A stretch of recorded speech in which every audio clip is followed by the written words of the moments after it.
안녕하세요. 제2의 풍수TV입니다.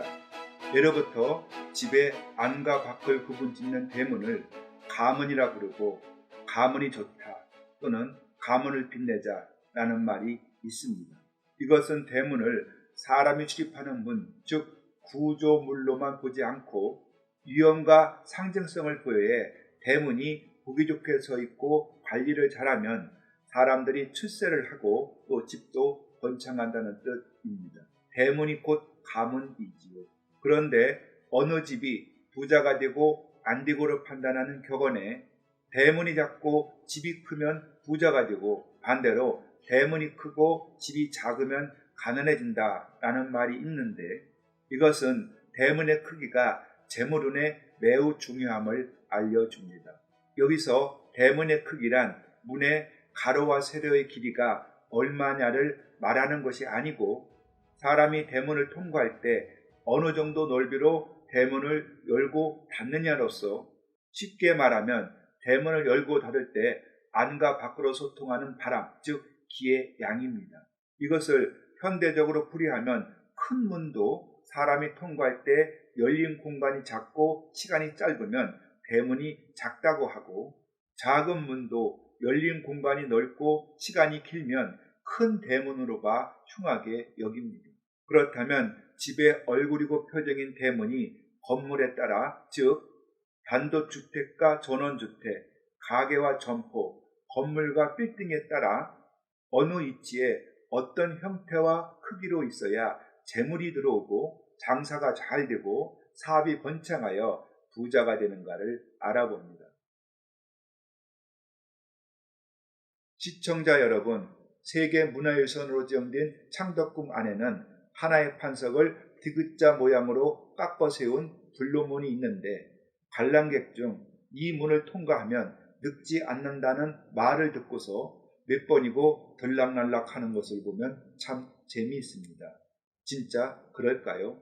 일반 가옥도 복이 들어오고 일이 잘 되길 바라며 입춘대길, 건양다경과 같은 입춘첩을 대문에 붙이고 나아가 엄나무 가지나 호랑이 뼈를 문에 걸어놓아 잡기를 쫓고자 한 것은 모두 대문을 기둥화복을 부르거나 막는 구조물로 본 민간풍습입니다. 따라서 우리 삶에 중요한 역할을 하는 대문은 거주를 하는가, 장사를 하는가 또는 사업을 운영하는가 하는 등 건물의 쓰임에 따라서 격식 있게 즉 위치와 형태 그리고 크기를 다르게 해야 복을 받고 부자가 될 수 있습니다. 우선 차고가 별도로 있는 단독주택에서 쌍대문을 설치한다면 평상시는 한쪽 문은 걸어 잠그고 다른 한쪽만을 이용해 출입하거나 또는 한쪽 문에 쪽문 또는 현문을 덧달아 사용하는데 대문이 작아야 좋다는 기준에서 보면 쌍대문을 모두 열고 출입하는 것은 3등이고 한쪽 문을 활짝 열면서 출입하는 것은 2등이고 쪽문만을 이용하여 출입하는 것이 가장 좋습니다. 그런데 대문은 외부의 기가 집 안으로 들어오는 출입구이니 대문을 꼭 닫고 생활하면 외부의 신선한 기가 집 안으로 들어오지 못하고 또 집 안에 혼탁한 기가 집 밖으로 빠져나가지 못해 대문은 항상 열어둔 채 생활하는 것이 좋은데 그렇게 하면 도둑이 쉽게 집 안으로 들 수 있고 또 사생활을 보호받기 어려우니 불가능하지요. 그래서 단독주택의 대문으로 가장 좋은 형태는 그림처럼 쌍대문 중 한쪽은 밀폐형, 다른 쪽은 통풍형으로 만든 것으로 마치 쌀이나무를 엮어 만든 시골집의 쌀이문처럼 공기가 안팎으로 잘 소통하면서 생기가 좋은 집이 됩니다. 또 마당에 자동차를 주차하는 주택은 보통 3개의 문을 설치한 뒤 차는 쌍문을 열고 통과하고 사람은 혼문으로 출입하는데 이때는 쌍문과 혼문의 위치가 중요합니다. 땅에도 서열이 있어 지대가 높은 산 쪽이 상석이고 지대가 낮은 강가 내 쪽이 하석인데 한옥의 경우 자연의 이치에 순응해서 지대가 낮은 곳에 대문을 두고 그 위쪽에 개방 공간인 사랑채가 있으며 집의 줄인 공간인 안방은 지대가 높고 대문에서 멀리 떨어져 기가 안정된 곳에 배치해야 대문으로 순환기가 들어와 좋습니다. 따라서 차량이 통과하는 쌍문은 지대가 낮은 곳에, 사람이 통과하는 혼문은 지대가 높은 곳에 둬야 이롭지요. 그리고 옛말에 문벌, 문중 등의 문을 내세운 것은 대문이 집안과 주인의 신분, 내력, 직위를 상징하기 때문이고, 그 결과 대문이 바르게 서 있어야 그 집에 위엄이 있고 가풍도 제대로 섭니다. 그런데 사진처럼 담장을 각지게 파낸 뒤 대문을 대각선으로 설치하면 이것은 가문의 격에도 맞지 않고 또 도로의 기가 뒤틀리면서 살기로 변하여 집안으로 침투하니 이런 대문은 반드시 피해야 할 흉한 대문입니다. 자, 현무, 좌청령 500호, 주작 등의 산이 사방에 있어 바람을 가두면 명당이 된다는 장풍의 중요성을 인정한다면 밀폐형 담장의 주택은 대문을 통해 들어오는 바람만이 집에 사는 사람들의 건강과 운명에 영향을 미쳐 대문의 크기가 중요합니다.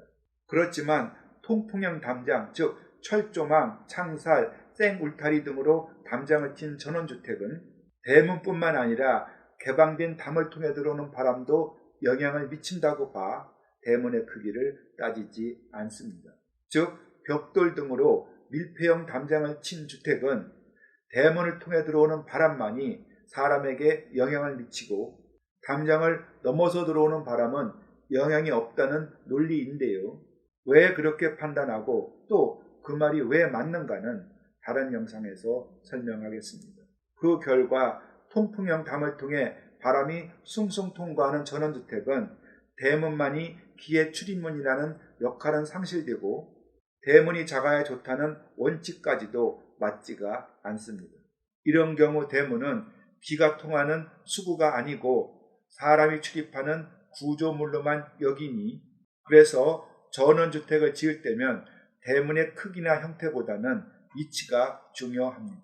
이때는 주택이 입지한 자연 환경을 살펴 그 집에 영향을 미치는 바람이 어느 곳을 돌아빠지면 더 이상 영향을 미치지 않는가 하는 경계점, 즉 수구의 방위를 대문의 방위로 보며 이때는 대문의 크기는 상관없고 지대가 낮은 곳에 둔다는 원칙 하에 현관과 일직선상에 아닌 곳에 배치해야 복받는 집이 됩니다. 자, 한옥의 중문에 설치된 내벽은 낯선 남자들이 안채의 접근을 막을 뿐만 아니라 비의 흐름을 꺾이게 만들어 살기가 중화되는 효과가 있듯이 전원주택을 설계할 때도 대문에서 현관까지 이르는 길을 지그재그식으로 내거나 기역자 형태로 모퉁이를 돌게 만들거나 계단을 만들어 오르막길을 만드는 등 아무튼 대문과 현관문을 일직선상에 배치하지 않으려고 노력하는 것이 중요합니다. 왜냐하면 사람들은 대개 대문을 들었으며 비로소 자기 집에 돌아왔다는 안도감을 가지고 도로의 흉한기가 현관으로 쉽게 침투하지 못하고 또 집을 방문한 사람이 집 안으로 들어서기 전 마음을 준비할 수 있는 여유를 주어 누구에게나 마음 편안한 집이 되기 때문입니다. 이번에는 자영업자의 생계가 달린 가게와 점포에서 주 출입문인 현관의 위치와 형태가 매우 중요한데 우선 두 가지 즉 현관은 작을수록 유리하고 또 도로에서 문을 당기는 식으로 열도록 해서는 안 되고 반드시 문을 밀면서 가게 안으로 들어오도록 설치해야 합니다. 쌍여닫이 문의 경우 도로에서 가게 안으로 들어오는 왼쪽 문은 잠궈두고 오른쪽 문만을 이용하여 출입하는데 왼쪽과 오른쪽이 바뀌어도 손해는 매우 큽니다. 왜냐하면 대부분의 사람들은 오른손잡이라서 오른손이 왼손보다 힘이 세니 오른손을 써야 마음이 편안하기 때문입니다. 자동문은 문이 열리고 닫히는 범위가 널찍하여 큰 문에 해당되니 재물운에 좋지 않고요.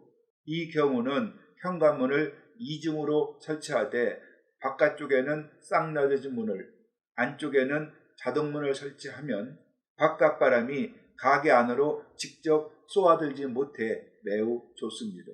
사거리 코너에 있는 건물일 경우 도로와 비스듬히 대각선 모양으로 현관을 설치하면 흉한데, 이런 현관을 통해서는 생기가 가게 안에 응집되기 어렵고, 또 현관을 중앙에 두면 두 쪽으로 쪼개진 가게 안의 기가 서로 기싸움을 벌여 화재를 당하거나 가게 안팎으로 분란이 생기기 쉽습니다.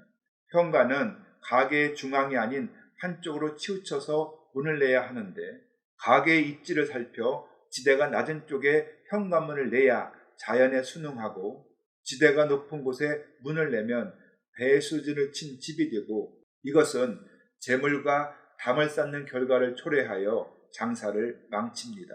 나아가 엘리베이터, 계단, 에스컬레이터와 일직선상에 해당되는 곳에 현관을 두면 거칠고 다듬어지지 않는 기가 가게 안으로 침입하니 건강에 이상이 생기고 경제적 어려움이 닥쳐옵니다. 가게를 구할 때면 꼭 체크해야 할 항목들이지요. 빌딩의 주출입문은 가옥의 대문에 해당하고, 외부의 기가 빌딩 안으로 출입하고 기륭하복을 부르거나 막는 구조물이니 해사운에 중대한 영향을 미칩니다. 보통 빌딩이나 상가의 경우 주출입문의 중앙에 회전문을 설치하는데, 회전문은 대문이 큰 것으로 보아 흉하다고 할까요? 아닙니다. 회전문은 사람이 밀고 들어오면 바로 뒤에서 칸막이가 공기의 흐름을 차단하면서 닫히기 때문에 여닫이 문보다 공기의 출입 공간이 좁고, 이것은 빌딩 내부와 외부의 공기가 소통하는 시간이 짧아 작은 문으로 판단합니다. 따라서 빌딩의 경우 회전문 양옆으로 쌍여닫이 문이 있다면 평소에는 여닫이 문을 걸어 잠그고 중앙에 회전문만을 통해 출입하도록 해야 빌딩 안에 생기가 갈무리 되어 길합니다. 그런데 빌딩의 주출입문으로 흉한 것은 우선 빌딩의 벽면을 각지게 파낸 뒤 대각선으로 설치하면 이것은 빌딩의 가문으로서 품격이 맞지 않을 뿐만 아니라 도로의 부정적인 기가 뒤틀리면서 살기로 변해 건물 안으로 침입하니 입주한 회사는 재정적 어려움에 처합니다. 또 빌딩이 입지한 지형을 살펴 주출입문은 지대가 낮은 쪽에 설치해야 기한데, 반대로 지대가 높은 곳에 있으면 배수진을 친 건물이 되어 재물운이 약합니다. 서울에서 유명하고 규모가 큰 빌딩 중에도 이처럼 지대가 높은 곳에 주출입문을 설치한 경우는 상당히 많습니다. 이런 경우라면 주출입문 앞쪽에 연못, 분수대 등 수경시설을 설치하면 좋은데, 왜냐하면 실상은 그렇지 않으나 물이 있으면 지대가 낮다고 하는 풍수적 해석과 상징성을 얻어 배수진을 친 흉함이 배산 임수의 기람으로 변하기 때문입니다.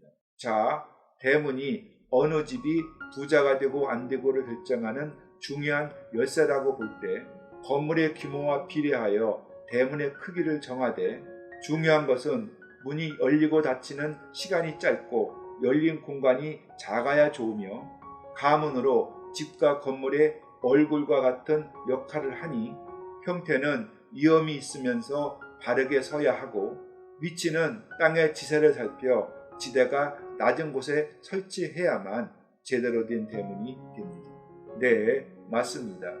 대문을 집과 건물의 외부와 내부를 경계짓는 역할 외에 불운과 행운이 들고 나는 구조물로 보아 중요시 여긴 것은 현대의 첨단 과학으로도 얼마든지 검증 가능한 지혜롭고 슬기로운 한국의 건축 문화입니다.